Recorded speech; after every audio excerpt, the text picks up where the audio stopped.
I mean, you're avoiding the typical looking like a remake. How are you approaching the film?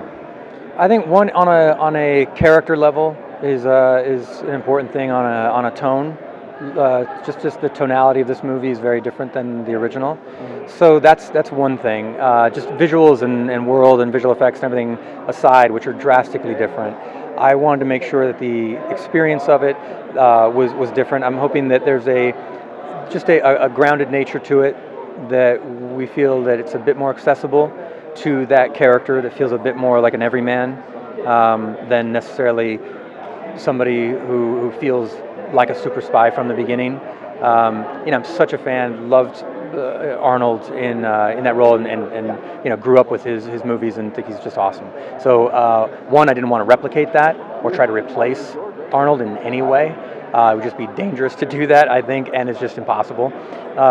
But also, I wanted to make sure that this character was a bit more of the tone that struck me when I read the short story itself. Do you have any idea why he cast you with like a villainous role this time out? Did he want to see you as a bad guy, or?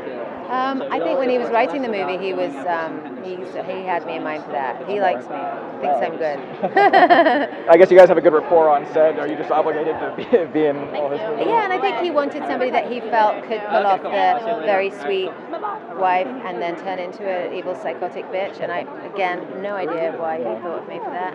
Still pissed. Cool. Well, you're a Comic-Con veteran now. Is it still exciting for you, or it's really cool. Yeah? I love people dressing up and getting crazy and passionate about things. It's really good. All right, well, thank you. How is your character embedded in this revolution that's going on in Total Recall?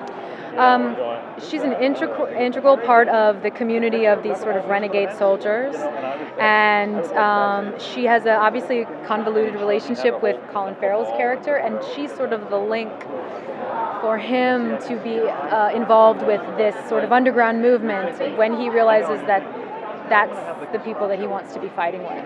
A lot of people, when they first heard Total Recall was being remade, they're like, yeah, some people are like, oh, maybe I got it. Was it a tough decision for you? Did you think about that? Yeah, I did. I mean, I wasn't actually one of those diehard fans. I didn't grow up with the film, but I know how beloved it is, and I was very concerned about that idea. You know, are we going to piss everybody off? Like, it has to be done right. And talking to Len, our director, and knowing that Colin was going to be this, Quaid character was going to take us through this journey, I just felt so confident that we were going to do something that was very different and, just a complete reimagining of the story, tonally, visually, emotionally.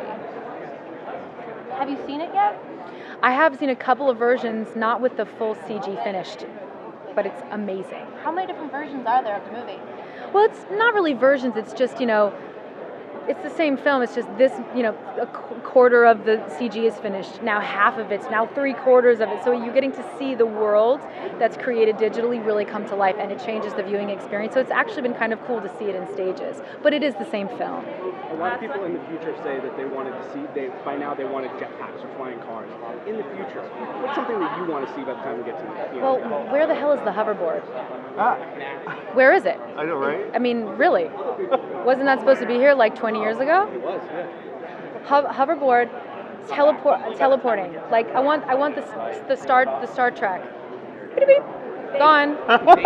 In Paris, having a hamburger. Beep, beep, back at Comic-Con. Right? Yeah. Oh, I wish I had one. When is that going to happen?